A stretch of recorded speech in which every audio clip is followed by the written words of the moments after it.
Hello, everybody, and welcome back to Pickleball U, your favorite show on Collegiate Pickleball. This is Marta Michelson, and we got David David Tab. Tav. Oh, yeah. What's So it's going going to on, be, Martin? How you doing, bud? I'm doing great. How are you, man? I'm good, dude. Ready to talk about some college pickleball. Some I've been college doing some pickleball? Yeah, we'll do some investigative college journalism. pickleball. We'll get into a little other side topic that's the talk of the town. But mostly, we're going to be focusing on this past weekend's results for the NCPA tournament in Indiana. We'll go over future tournaments this weekend happening in Pennsylvania, the Collegiate Pickleball Tour, which is formerly the Duper College events, but they're now kind of rebranding Collegiate Pickleball Tour there. And we have another NCPA event in Utah. We gotta love Utah for these college events. Big part of the scene, honestly. But yeah, I mentioned just now some little side topic. How do you feel starting off with that, Tav? I mean, like this guy comes out just crazy cheating, and it's evident. And then everybody starts lighting him up that that's what college tennis is like. I'm like, and then he defends it. The way he tried to defend himself was Are we gonna absolutely. name names? Are we going full? I don't remember who it was. This guy Dennis Uspensky is currently at the time of this filming yesterday he got just blew up on social media with points of him hooking multiple points, and as Tab said, then he just doubled down. Leaned into it. I love it. I mean, I love it. I don't like the cheating, but it's hilarious to see him he's at the APP stop right now. And so like people are going, well, college tennis and I'm intense because I played college tennis. And I'm like, I know plenty of people that play college tennis. They don't cheat. Yeah. No, a big part of this too was it wasn't only the cheating. There was some other more serious stuff. He threatened the other player, said some terrible stuff. What's crazy is some people in the comments thought the line calls were worse than that stuff, which is just I goes to mean, show the state of pickleball. I hope college pickleball does not get to that point where that's just what's happening. I know some of the tours are doing different things to you know, like they'll have refs and things like that. But I mean, even at the pro level, we can't stop that stuff. But I hope, I hope college pickleball does not get to the point I guess college tennis Like is at. college tennis, yeah, Yeah, no. yeah, I yeah, mean, it's tough calling your own lines, but it is what it is right now. You just got to yeah. be a good person. It Just ain't that hard. It ain't that hard. Yeah. So look, we got there's two actual stops happening in the college space. So this tour wars for college is really starting to ramp up because yep. you have the college pickleball tour, like you said, which was formerly the Duper tour, and then you have another tour, another stop in Utah. The NCPA is in Utah again, so Utah's going back to back on stops. No, actually, And the first one was the Duper event. That was in Utah. was in Utah. So now we got NCPA going in Yeah. there. So So Utah's having back-to-back they're stops. battling. They're Yeah. battling for territory there. Fun Yeah. times in the college world. And listen, I'm just gonna brag a little bit. I do have my pickleball fantasy winnings on right now. It's a Selkirk hat. Shout out to them. And we're gonna bring them up a little bit later too, because they're doing some pretty cool stuff. So yeah, that first stop, we talked about it a little bit in episode 2. But Episode 2, yeah. episode 2, we talked a little bit about that stop. But this one, you have more of kind of the same teams. But then with the other stop going on in Pennsylvania, you might have had teams that would play in the other one that are now playing this one. So, True. the College Pickleball Tour one doesn't seem to be as stacked as the Utah one. I wonder how that affects each other, if it does at all. Yeah. Yeah, we can get into that, but let's go back to this past weekend. Let's focus on these results. We're trying to be more structured out here. The first 2 episodes for our loyal watchers. Thanks for getting through that. But yeah, we're gonna focus on this bracket. The last weekend's NCPA bracket coming up Producer Chris might bring it up. Let's see how our technology is going. Oh There we my go. God, there it is. Look, we're behind in the shadows. We're starting off just looking into the quarterfinals. This was a 32 team draw, so there was Jeez. a couple of matches before then, but this is really where you see like those stronger teams come in. We got at the top, we got Indiana University 1 against Drury 1. Drury pretty big in the pickleball space right now with their big announcement, full-time coaching staff, scholarships, all the good stuff. But was it enough? Absolutely not. We got Indiana taking that one with some strong players we'll get into later. We'll deep dive. One of them being Carter Maris.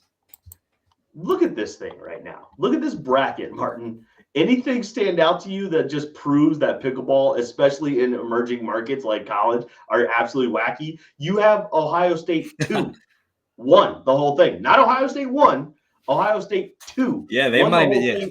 Yeah, over a team that invests in scholarships for players. With a full-time coach. I believe that their tennis coach, their official like NCAA tennis coach, is like double timing as the pickleball coach. We'll see how they progress. This looks like a good start for the year for them.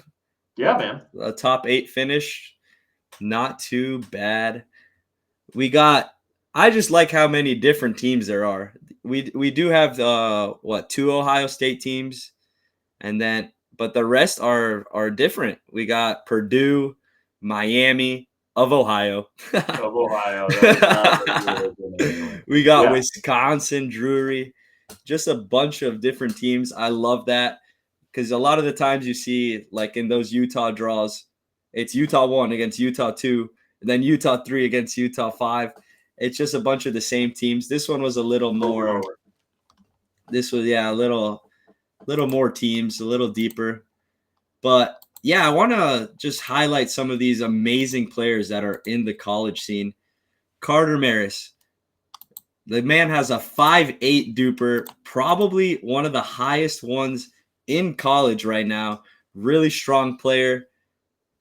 He just recently played in the Kitchen Open, had an awesome run. Awesome run into the quarterfinals. For those that don't know, the Kitchen Open was one of the biggest amateur tournaments that you could play in as of now, with a $25,000. Boy, would that be nice during college. Unfortunately, didn't get it done. That might be too much money for college. If I had $25,000 when I was in college, I don't know if I'd be here. Oh, dude, I'd be like Jeff Bezos over there. I'd be the nicest person. Drinks on me. Yeah, I'd blow through it so quick. In a heartbeat. Done. So quick.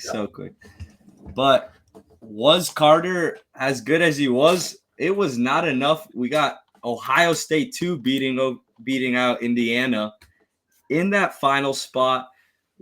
Ohio State 2 being led by another awesome player, Kalen Arledge, with a 5'6" duper. Really strong player. I've seen him around over here. I saw him play qualies in Daytona.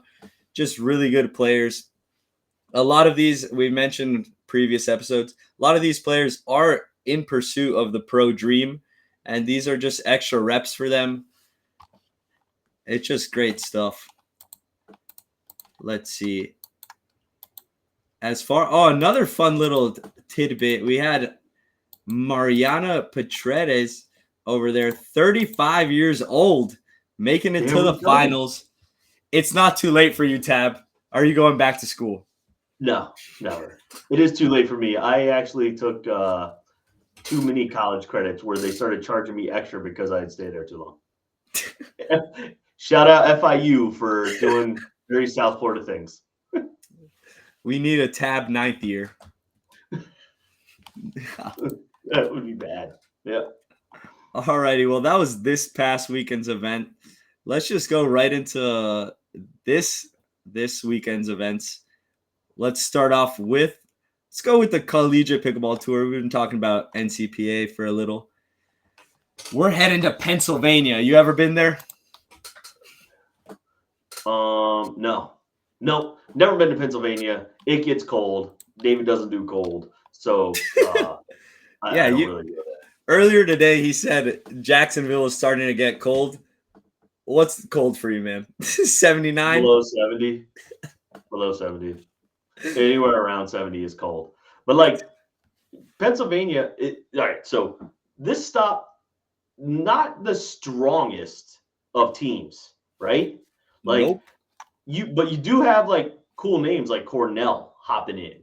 So like Cornell. you're starting to Yep. see all the different, types of colleges, the Ivy Leagues getting in on the action too, and then being able to travel. So one of the fun things we're starting to see shake out is how these teams actually handle their travel schedule against how they are trying to make these nationals and win money and things like that.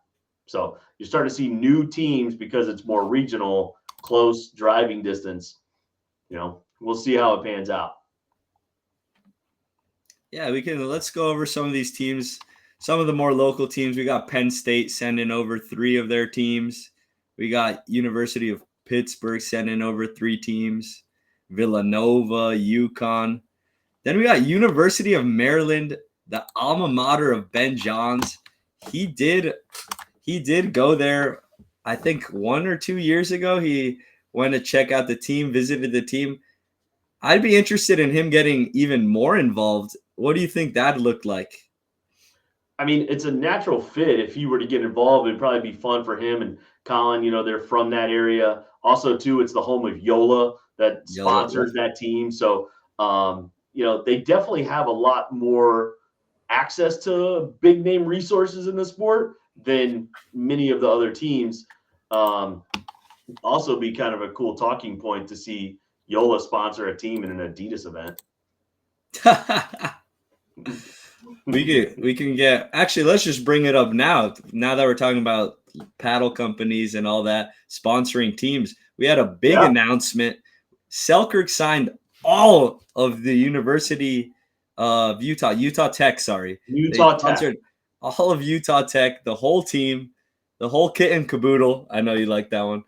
I do like that one. But so I actually was talking to a couple of the college players, and this is a unique dynamic that the college deals with and probably translates a little more to the Major League Pickleball scene because it's that team environment. So you actually have right now, Utah Tech is sponsored by Selkirk, right? But they have players that have paddle contracts. So those players have to play with a Selkirk, right? Unless they've negotiated something in their contract that is amazing. They have to play with a Selkirk when they go to the college stops. So if you're sponsored by another paddle company, but you play on this team, you have to play with both. And you're seeing every single week there's a college stop during the season, but there's players right now that are playing in both tours that are on teams that are sponsored by different paddle companies. Both tours being the PPA and APP, yeah? Yeah, both tours. They're trying to qualify with those dynamics. They're getting sponsored at the college. So they have 3 different governing bodies of paddles that they have to try and navigate, along with a full slew of credits and a social life if they have one. Pickleball's all you need, man. Pickleball is all you need. Well, there's a up and comers, and that's what they're talking about. Is they're choosing to do these healthy alternatives, like playing pickleball in their club versus going to sorority or fraternity house and partying or going to the bars. They're going out to the pickleball courts, and you do have really, really high caliber players in some of these things. So it was interesting listening to that player just admitting, I don't know, I gotta kind of figure this out and see what happens, This is super off topic, but I just had a chuckle thinking of some of these really good collegiate players playing in their fraternity intramurals, just dominating everybody. So I mean, you listen. We love our unstructured nature is our structure.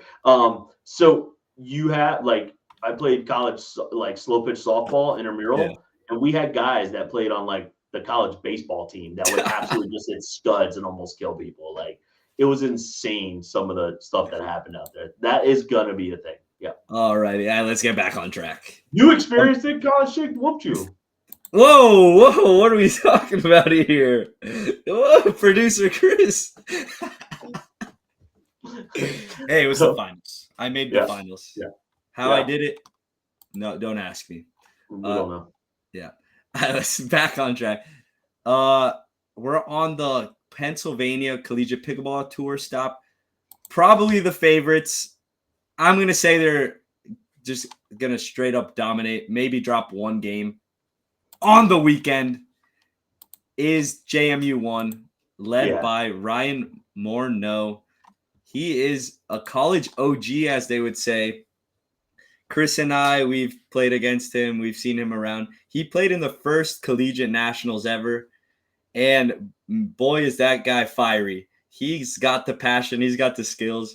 He's just a really good player. Good guy off the court.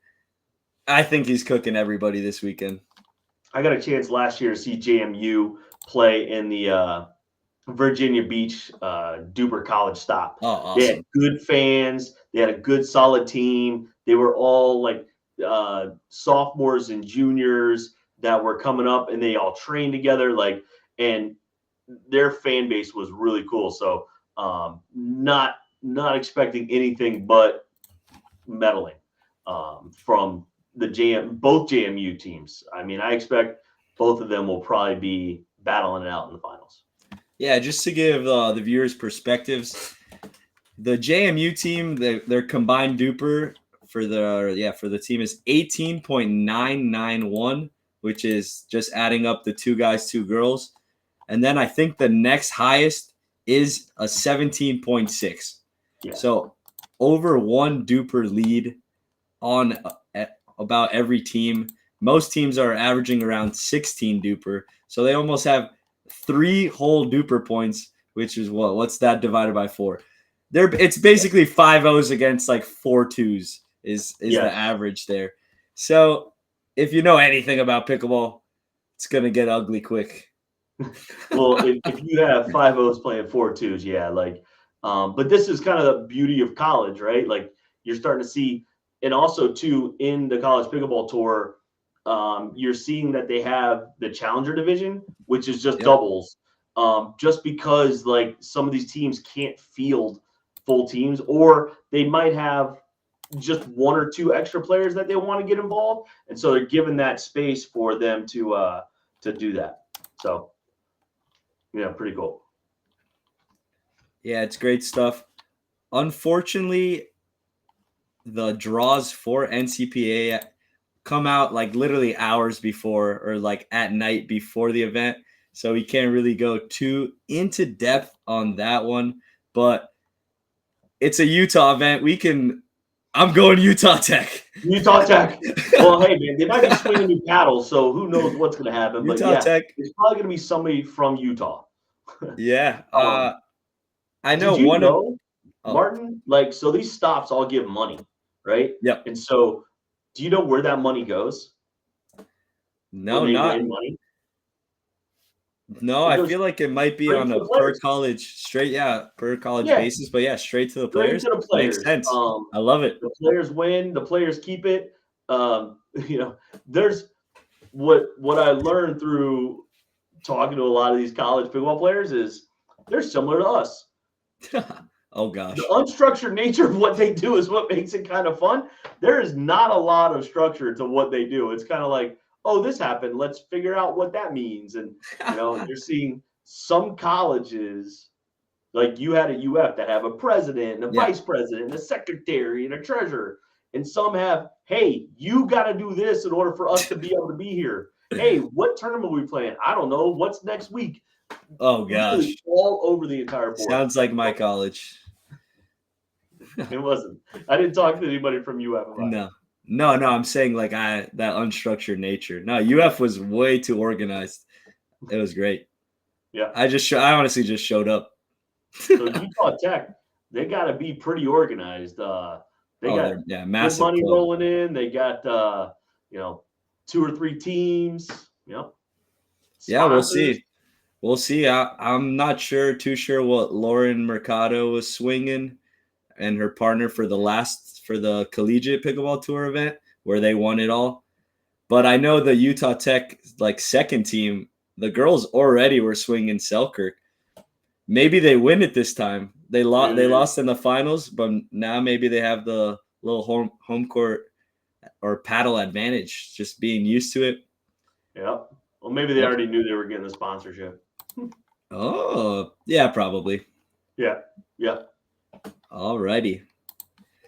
Let's get into some hot takes. Some college pickleball hot takes. Start us off, dog. I don't know. You don't got a single hot take. Oh, gosh.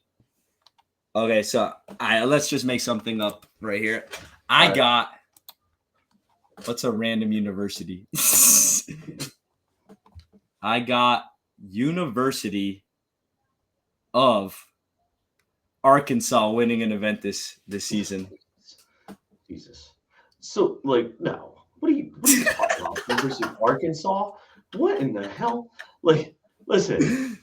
What I find, what I'm ready to see is when are teams like FAU going to actually play a stop, right? When are teams like UM, when are we going to start to see Texas? When are we going to start to see these teams actually hop into the game? I feel like college, the semester has started. They're in a rhythm. Are they just is it unorganized? Or are they just playing the numbers? Are they hey, we only have to play 2? Can they not get the people to travel anymore? Is that becoming a thing in college pickleball? I don't know. I want to start seeing the big name teams. And then you have a college all-star team at MLP at Worlds, right? They're going to win it all. They're going to win it all. Who's picking that? Who's on it? Who's picking that? The secret clandestine board of directors. Is it whoever lives close? I want to start to see that. I feel like we're at that point in the season where all the big teams should be hopping in. The better players should be there. And then what is Ohio State going to do now that number 2 beat number 1? Are they automatically number 1, or do they stay number 2? Or are they switching up the guys? Maybe they keep one guy, throw out the other. We need to get one of those coaches. We need to get somebody from Ohio State on here, 100%. We'll get one. Yep. We'll get Callan. All right, cool. Caitlin. Callan. I got it right the first time. Yeah, man. That's what I got for college pickleball, baby. Oh, yeah. I think to answer your question, those teams probably looking for something more local. Right now, we've only had Utah. But maybe to add to your point, maybe they're scared of playing those teams and they want the easy bid. They want the easy. There was a stop in Florida. You had a stop in Jacksonville that nobody knew about. That is true. Look at you remembering the facts. Well done. Yeah, I live in Jacksonville, didn't even know about it. Yeah, no, I couldn't find that event on their website either, man. No. NCPA, man. Show some love. Some love to the Florida Buns. Now that you brought it up, easy dubs for the University of Florida. Absolutely demolishing FSU. Miles Kreutzer stands 0 chance. The guy's washed up. He should stick to music. Yeah, but oh jeez. FSU, who are they other than Miles? Who's out there? Now I did see that. Oh, that's mean. The best thing coming to Tallahassee right now? Banana ball. Banana ball's going. Oh, they're heading over there? Yeah, they're heading over there. Great. Boom. Yeah. That's the only thing good coming out of that. Maybe they can cheer up after taking the L. Yeah, probably not. But yeah, shout out to our episode 1, first interview ever for Pickleball U. Christian Frankie, he's on that UF team that won the event. Shout out to that guy. Nobody knew about. Nobody knew about. There was -8 people watching that thing. ridiculous. At the hub though, great facility. Gotta love the hub in Jacksonville. Love the hub. Play there all the time. Love the hub. Didn't know that the college event was coming. Yeah, no, yeah. Maybe It's pretty bad when we don't know about something in Florida. That's yeah. I mean, what in the world? All right, that's all I got. College Pickleball. I'm excited to see what happens this weekend. 2 stops. We're gonna have a lot of content for the next show. Absolutely, yeah. No, hopefully our predictions are right. Honestly, I love when we're really wrong. JMU first round exit. Bad. For those that know David, honestly, he's been kind of like 0 for 7 on his last like predictions. Not for college, just in general. I'm just gonna point to my hat right now. Point to my hat, Martin. All right, we're coming clean. We picked David's team for him. There we go. Kidding. No, but yeah, no. Right, cool. Thanks for joining us, guys. Hope you're liking the content. We're keep going. Trying to get better and better. Producer Chris is finally back from his European endeavors, more locked in on this. So we'll try. Honestly, we might just be the Netflix method, drop 10 episodes at once. Let's go. We're dropping this thing tonight. You can binge watch. Yeah, you got that, right. Producer Chris? Good luck, Jay. Guys.